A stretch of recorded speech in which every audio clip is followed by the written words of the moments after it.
This episode of The Dog Show features Dr. Carley Faughn. Dr. Carley is the Senior Manager of Behavioural Rehabilitation and Research at Best Friends Animal Society. Her focus is on solving advanced behaviour challenges for dogs at the Best Friends Sanctuary, and is also developing life-saving behaviour modification models for shelters across the country. Dr. Carley has a Doctor of Philosophy focused on cognitive science from the University of Louisiana. In the interview, we discuss the many factors that contribute to the successful adoption of a shelter dog. Dr. Carley, welcome to The Dog Show today. Thanks for coming on. Absolutely. Thank you for having me. Yeah, I'm really interested to hear what you have to share because you've got such a huge experience with dogs and animals in general. You've done so much research and you work with them every day. So I'm sure that I'm going to learn a huge amount from you and everyone else will as well. So I appreciate you coming on today. I just wanted to hear a bit more about your personal experience with dogs first. So you've got 2 dogs of your own, I believe? Right. I've got 2 dogs of my own. We have a 14-year-old. We haven't DNA tested the dogs yet, so we're planning to do that soon. But she's probably a Border Collie Corgi mix, about 45 pounds. Okay. And she's, like I said, 14. And then we have a youngster who's about 3 years old, who is, I would guess, some kind of bull terrier, Shar-Pei, pit bull mix, a very interesting mix of breeds. Okay. And is there anything, I guess you've got so many different breeds and mixes in there. Do they lean towards one breed more than another in terms of their personality and their tendencies? It's so hard to tell because, it's a big topic of conversation is, the breeds and everything, but it's, I treat every dog as an individual, and because we don't really know their genetic makeup, they have such mixed breeds in them. There's some attributes about their breeds. My Border Collie Corgi mix definitely has more of that herding instinct than my other dog. But yeah, I think that would probably be the biggest distinction. Okay, I'll frame it a different way then. What do you love most about your dogs? Well, my 14-year-old, I've had her since she was 3 months old. So she's really my heart dog, and my first dog that I have as an adult on my own. So she's kind of my constant companion. She goes everywhere with me. She traveled with me during my dissertation research all over the country. So she's that easygoing, good with everybody kind of dog. And whereas our other kiddo, who's about 3 years old, and I adopted him from Best Friends Sanctuary here about 2 years ago or so, and he's the biggest goofball, and he's also the biggest snuggler I've ever met. So he's about 65 pounds and wants to be in your lap all the time, wants to be next to you all the time. Yeah. So definitely, if you're having a bad day, he's right there for you. But he's also extremely athletic and can just impress us with his vertical jumps and how he can just do it so effortlessly. All right. So lots of activity, I guess, for quite a big dog as well. Yeah. He's all muscle. He's actually what we call like a low rider. He's not very tall, but he's nice and bulky. How active is your 14-year-old Collie Cross Corgi? Her activity's gone down a little bit, but I swear, so we moved here to Kanab, Utah from Lafayette, Louisiana about 4 years ago. And, she was about 10 years old at that time and creeping up there in age.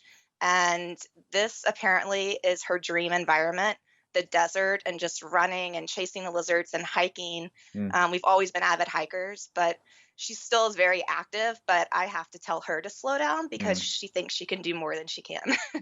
Yeah. I mean, 14 is, getting old, I guess, in dog years, right? So, but it's great that she's still super active and loves getting out and about. I guess that's probably the Border Collie in a little bit coming out. Yeah, I think so. Yeah.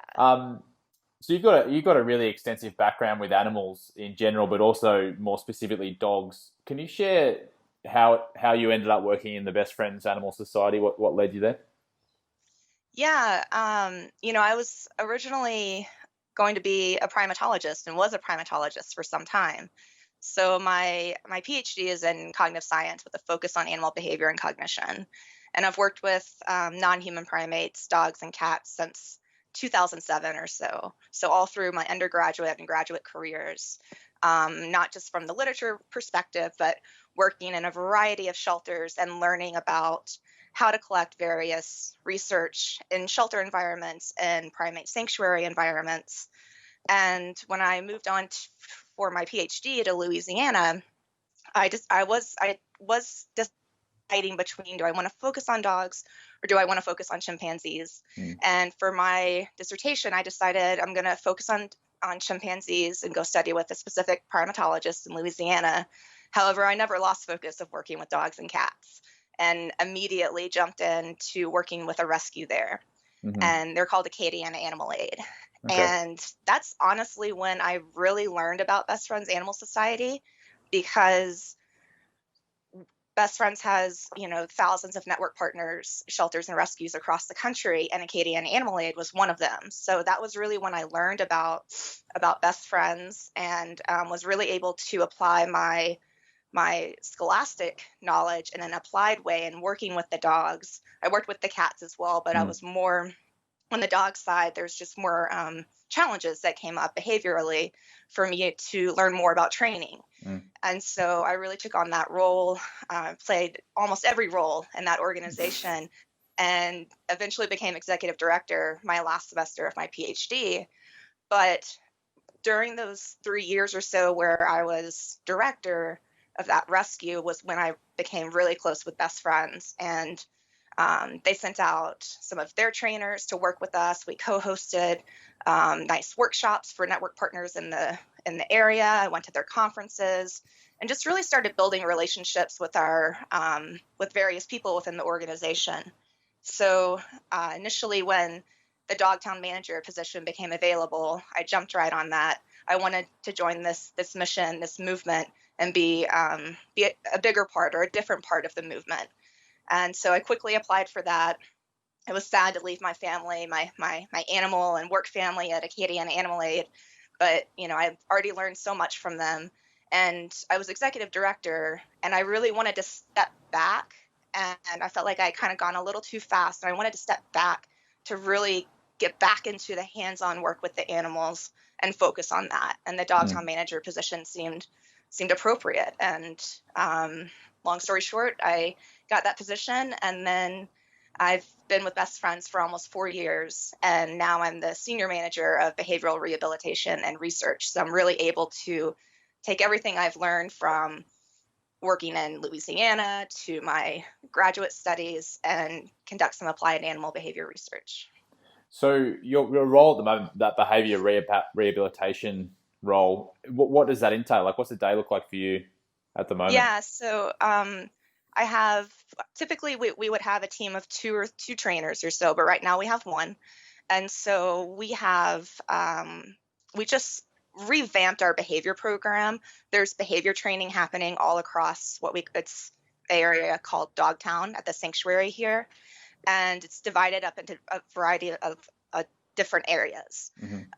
So different housing for different dogs and things like that. So we typically, right now, our population is about 250 dogs, but with only myself and one trainer, we really have to prioritize our population.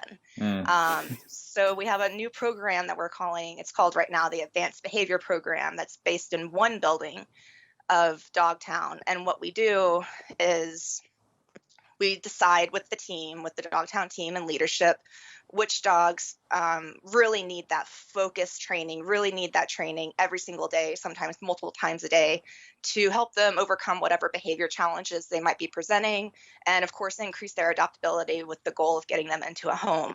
So we have, typically 13 or 15 dogs in the program, specific behavior modification plans and enrichment plans for each of them. It's not just me and our trainer doing the work. We're working directly with the care specialist, because the goal of this program is to really figure out how can we do more behavior modification in a typical shelter environment, and what kind of skill sets are needed for the caregivers to be able to do that and implement that into their daily routines and all their other responsibilities they have to do.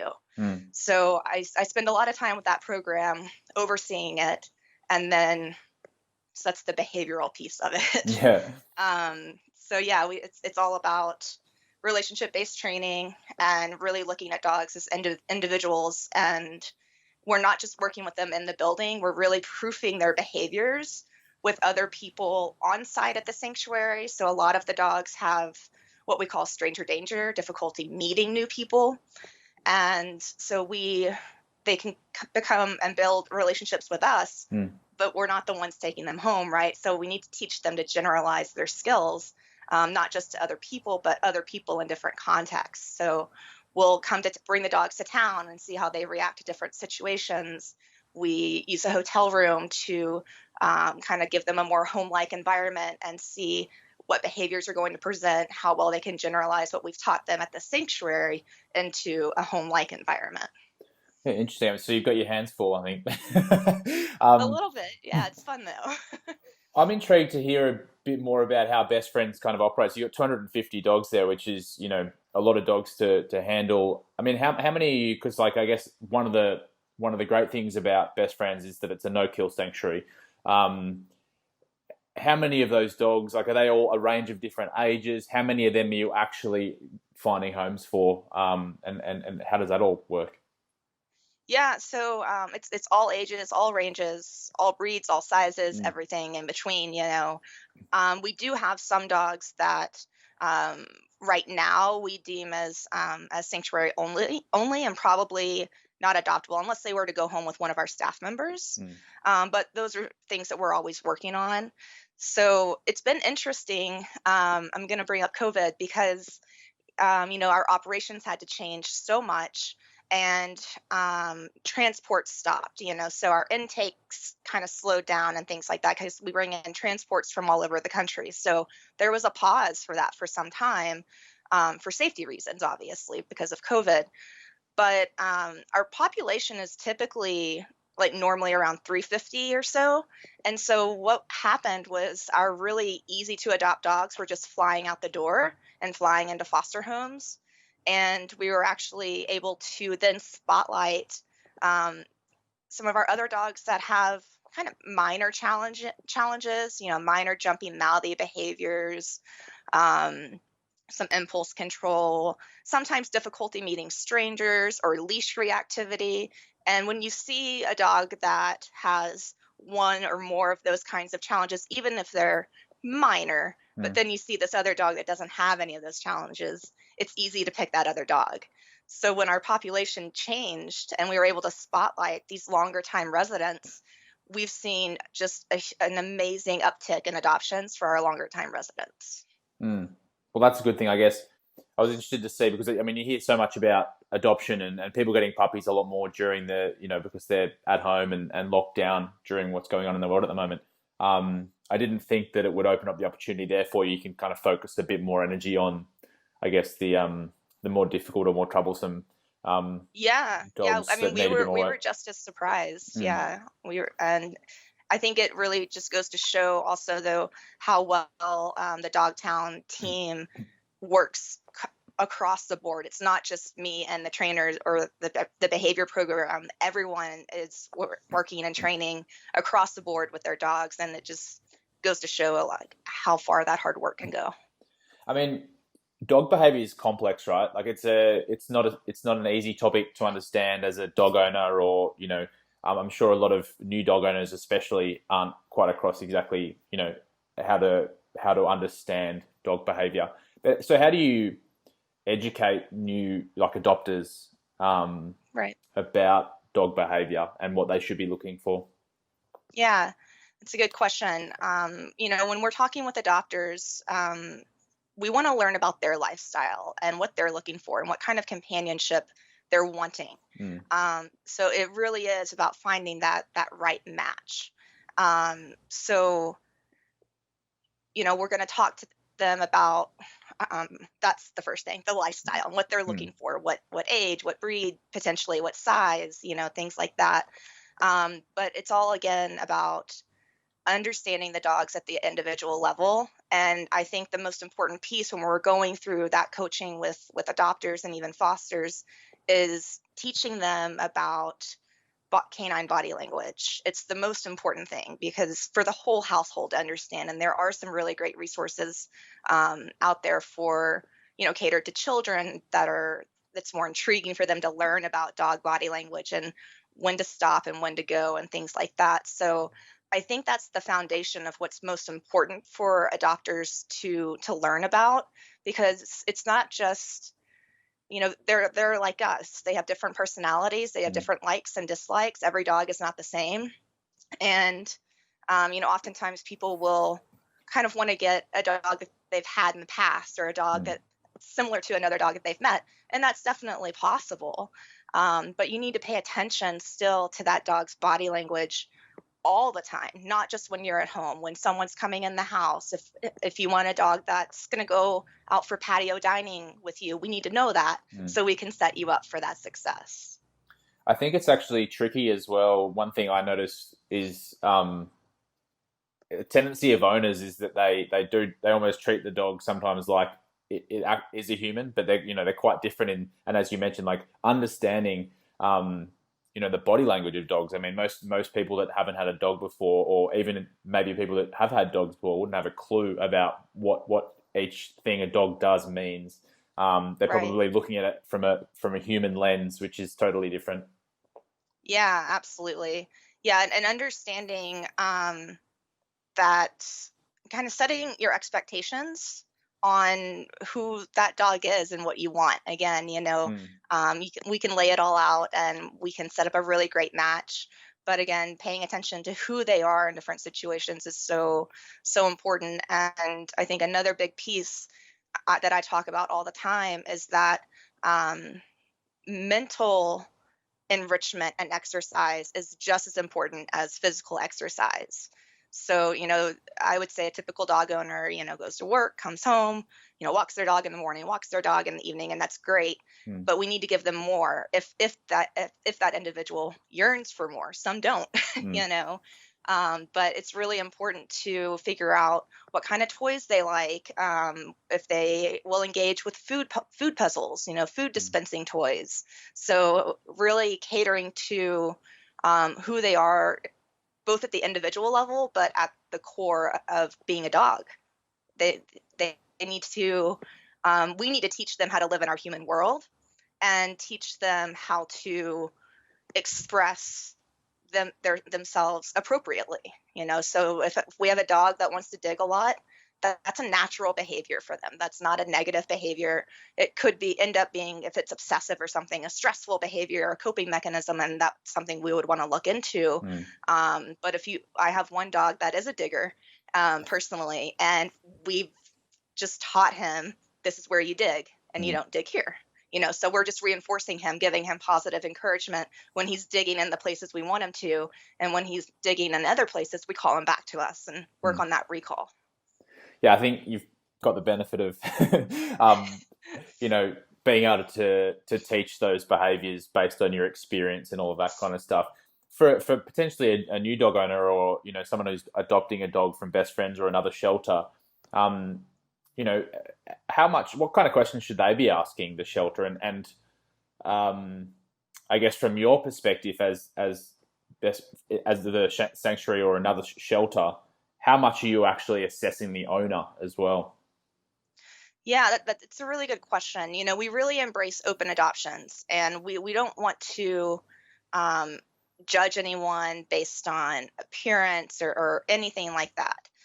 We want our dogs to go home. And so, your first question of what should people be asking the shelters or sanctuaries when they're adopting is asking about their medical and behavioral profiles. What do they know about them? Sometimes we don't know anything when the dog comes in, but we learn about that individual while caring for them. So we can give them some kind of information, even if they came in with no information. So asking them about their medical history, asking about their behavior history, how are they meeting new people? Do they get along with other dogs, or are they kind of dog selective? Again, thinking about your lifestyle. If you're going to want to go over to a friend's house for a barbecue and they have dogs and you want to bring your dog, you need to keep that in mind. So those are some of the kind of basic common questions I think that I would start with in asking shelters and rescues about. And on the flip side, like you mentioned, you don't like to judge anyone, which is great. But Right. are you asking certain questions of owners to make sure that the dog is going to a place where it's going to be looked after properly? Yeah, definitely. I mean, it's very much an open conversation, and not to sound, repetitive, but again, asking them about their lifestyle Mm. and what's their day to day and what are they looking for in a companion. Do you want someone that's going to snuggle up on the couch or bed with you to sleep? Maybe some people do, some people do, some people don't. They want a dog that's just gonna um, kind of be there and maybe be their running friend and things like that. So it's really just getting to know the person, Mm. or the people or the family or whoever it might be that's looking to adopt, so that we're going in our own minds and through our database and thinking, okay, these are the dogs we're going to introduce you to and see how that goes. Mm. So it does sound like it's kind of like a matchmaking Absolutely. thing, like really understanding the lifestyle and then understanding what the dog's like, the behavior of the dog, and making sure that that's going to be a good fit. Hmm. What else makes for a successful adoption? Yeah. So I mentioned relationship-based training earlier on, and that's something that I personally am a strong advocate of, and so is Best Friends, and we have a lot of resources on our website about relationship-based training. And it's primarily, positive reinforcement. So when they're doing something, a desirable behavior you want them to do, you reward them, whether that be with a treat, a game of tug, or petting, or like a happy vocalization to them. Mm. So, I think learning about how to build that relationship with your dog through positive experiences is absolutely important. You want that trust, and you want to build that trust, and it needs to be mutual. And so, again, dogs come from all kinds of situations. And, we have a lot of fearful dogs or sensitive dogs.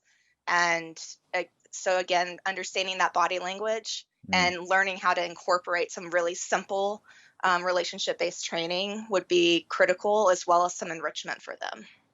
Do you have like a feedback loop with adopters after they adopt the dog? What does Mhm. that first couple of weeks, couple of months look like when they've adopted a dog?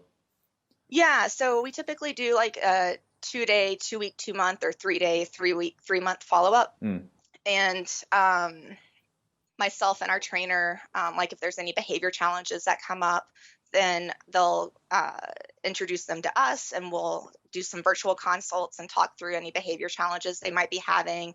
We'll even write up training plans for them and go through them with them, talk about specific enrichment, gear them towards even webinars and, Mm. other virtual learnings specific to the challenges that they're having. So I'd say we have a pretty close relationship with most of our adopters, and it's really nice because they send us great updates with pictures, and it's so reinforcing for everyone, for all of our staff, because we know that not only did we get that dog into a home, but because we got that dog into a home, we're able to turn around and save another. Mm. Yeah, I think that's great how much like you're empowering new owners or adopters with the information they need and the resources they need to be able to build those relationships with the dogs early on and understand their behavior. I Hmm. guess, is there any situation where you'd say, let's say I'm a dog owner and I'm thinking about adopting, I guess all of this information you've provided today, like coming in with the right questions and being informed about dog behavior and what type of lifestyle dog you're looking for, all that kind of stuff is really helpful. But Hmm. is there anyone that you would kind of recommend not to adopt, or is there any situation where you say you're probably not suited to adopting? I mean, that's a really tough question because, again, we embrace the open adoptions. You know, I, I thought a lot about that question because if we weren't sure or if they weren't sure, then I would encourage them to foster a dog first Mm. and get that experience and see what that's like. Because again, you're and talking to them about the life-saving opportunities. We always want to take advantage of that Yeah. opportunity. So if you foster a dog, we can save another. It's okay if it doesn't work out. We're here for you to bring the dog back anytime. But I can't think of really specific situations. I mean, we don't want dogs living out tied up on chains, on trees, things like that. We want them to have to be a part of the family.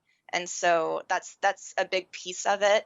And obviously just making sure that their general needs, well-being, that they're not going to be left outside in the cold or the heat, things like that.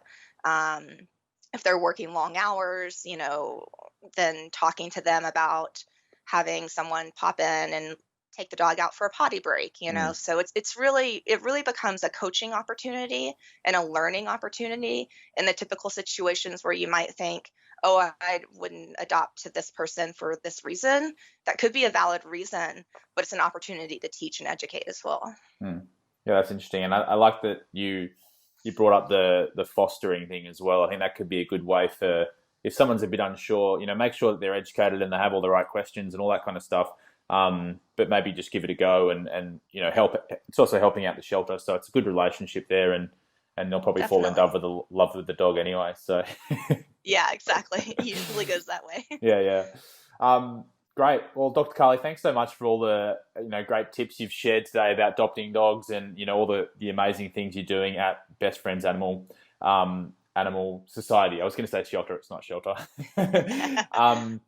So where can people find out more about your background? I'm sure they'll be intrigued to find out about everything you've done in research and everything as well, but also Best Friends. Where's the best place for people to go?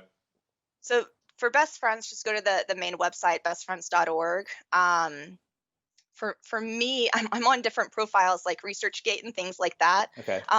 But there's not really a direct link for me. I don't have a page or anything, but we have all kinds of training plans that me and my behavior team have written on our bestfriends.org website. So there's just so many resources out there for cat and dog owners, adopters, fosters, everybody. So it's a really great place to start, and we're going to try and get some more videos up there as well. Yeah, perfect. So I'll get everyone to check out the Best Friends website to make sure they look at all those resources. And thank you so much for coming on today and sharing all that information. I really enjoyed it, and I'm sure everyone got a huge amount of benefit from it. Absolutely. I enjoyed it. Thanks for having me.